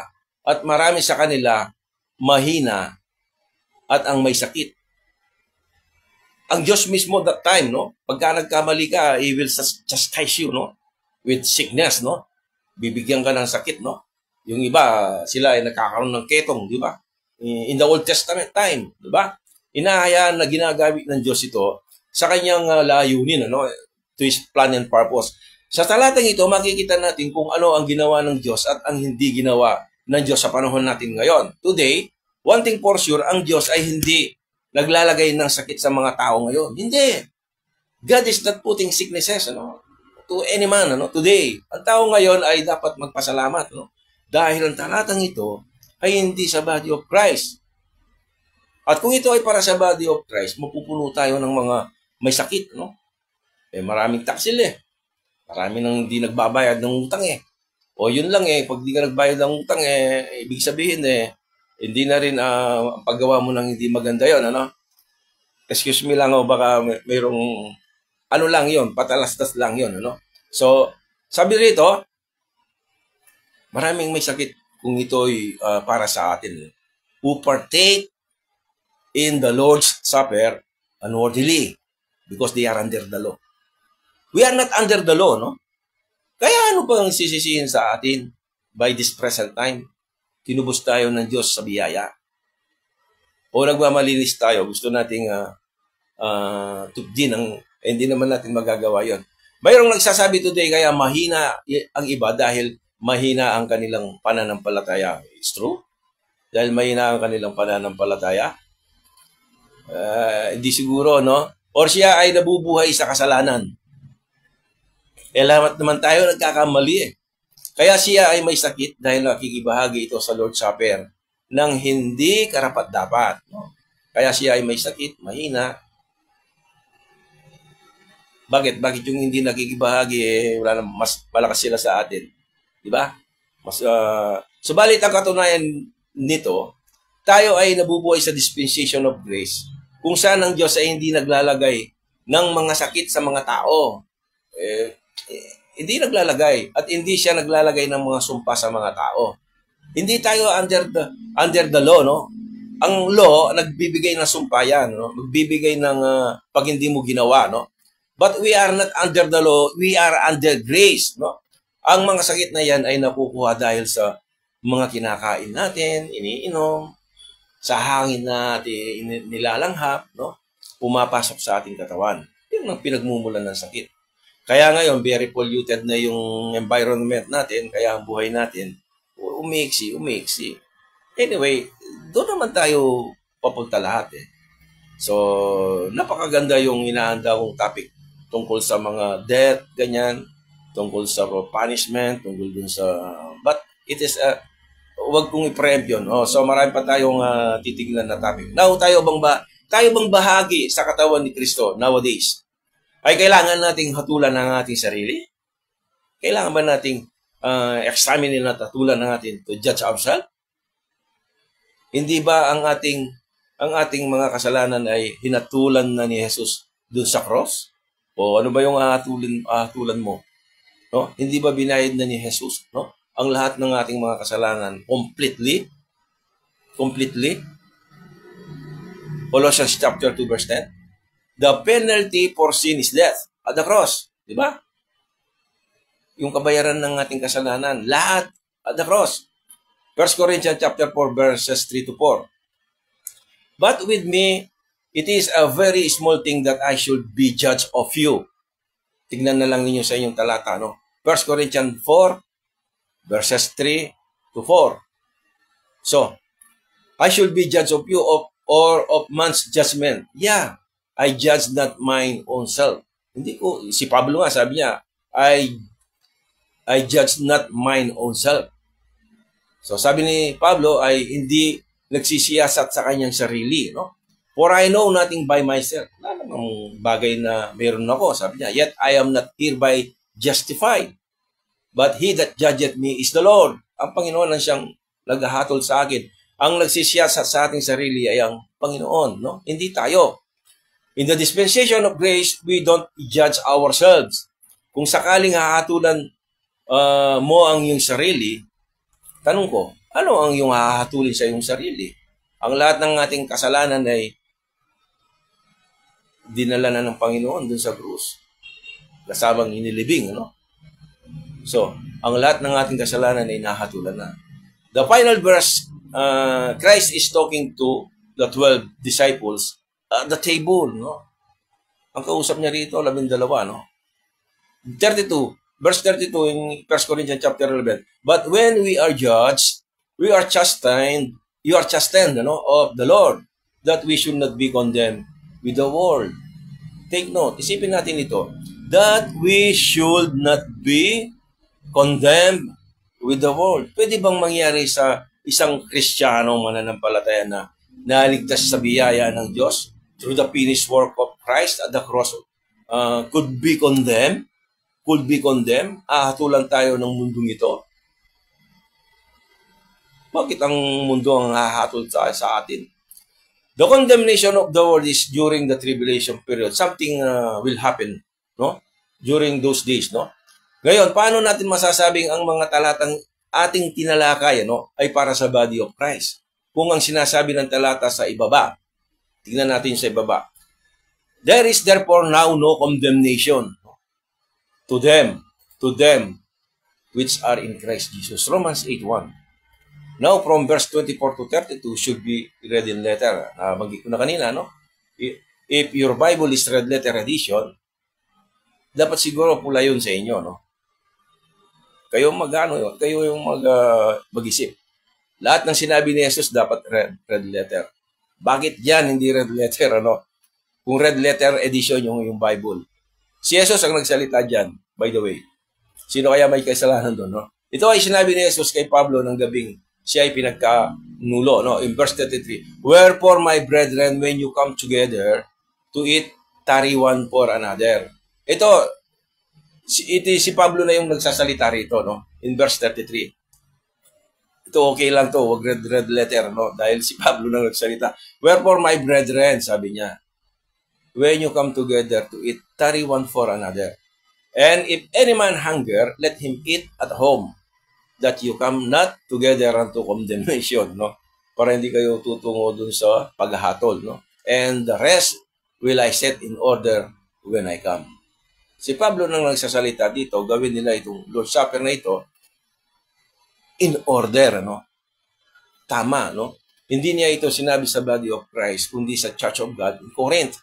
Ito yung mga little flock na sumunod sa ating Panginoong Yesus, no? Now, hindi naman kailangan na sumang-ayon kayo sa atin, no? Sa akin, no? Sa ating tinatalakay. I am not trying to convince you, no? Na maaaring kayong lumahok, no? Sa programang ito ng Lord Supper. Kung gusto ng sino man, ano? Bakit ko pipigilin, ano? You can join. Bakit hindi? So, binabasa ko lang, binibigyan ng pinag-aaralan natin ito para makita natin na usually hindi na ituturo sa atin. But ngayon, kayo ang mag-search about sa ating topic.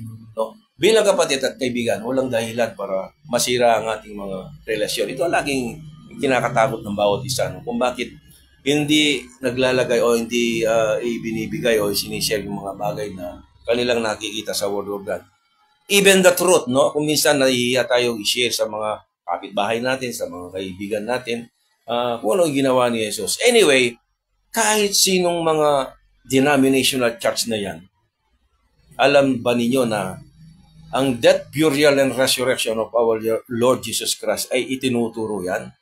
And that is the biggest truth na ikaliligtas ng tao. Even when I was child, ang aking nanay, tatay, itinuturo na nila yan. But wala silang malalim na pagkaunawa patungkol sa death, burial, and resurrection. Alam lang nila na yun ang ginawa ni Jesus para tayo maligtas. Mayroon bang point yun? Mayroon bang point yun? So, lahat tayo ay naging bahagi sa katawan ni Kristo. Lahat tayo na naging bahagi dahil sa ating pananampalataya sa ginawa niya sa krus. Siya ay namatay, inilibing, at muling nabuhay sa ikatlong araw. Nung tayo ay sumasampalataya sa Kanya, ay hindi man lang natin sinasaliksik ang ating mga sarili na tayo ba ay sinaliksik ba natin? When just we heard the gospel of your salvation, or the gospel truth, no? Yung death, burial, resurrection, tayo nanampalataya sa Panginoon, no? Humingi lang tayo ng tawad noon, no? Although, nagsimula yun sa ating pananampalataya, no? So, wala na, ginawa na ni Jesus, no? Wala na tayong babayarang pagkakasala. Ang kanyang paghahatol ay hindi base kung ano ang ginawa mo o hindi, ano? Sapagkat si Jesus ang gumawa para sa atin. Ang katuwiran natin ngayon sa Diyos ay ang katuwiran ng ating Panginoon Jesus. 2 Corinthians 5:21, no? Siya ay ginawa, inaring siya ang may sala, kahit hindi siya ang nagkasala, no? Para siya ang maging katuwiran natin, para siya ang ating righteousness sa harap ng Diyos, ano? So kaya nga sa Romans 5:1, therefore ano ba pagkasabi na doon? Tayo ay pinawalang sala, no? Dahil sa ating pananampalataya sa ating Diyos, ano, sa ating Panginoong Hesus. Ang ginawa ni Jesus sa krus ay upang hindi na tayo hatulan, no? But those verses in 1 Corinthians chapter 11, compare it. Ang ginawa ni Jesus sa krus ay upang hindi na tayo hahatulan. But those in verses in 1 Corinthians chapter 11, beginning 17, no? O 17 to 33, condemning you, at sinasabing you are guilty and unworthily.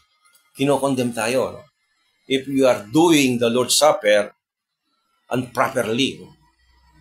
So, magtatali ba yun sa ating eternal security, kapatid?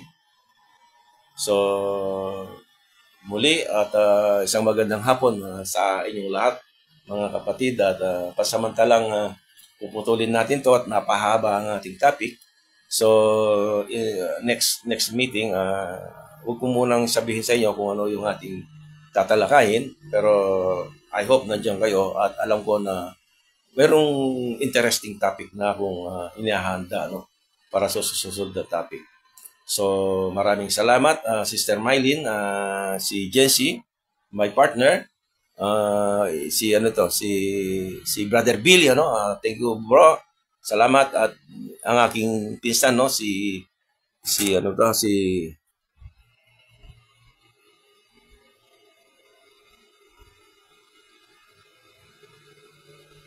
malabo na yung aking mata, Brad. Pinsan ko to, Pacho, eh. Anyway,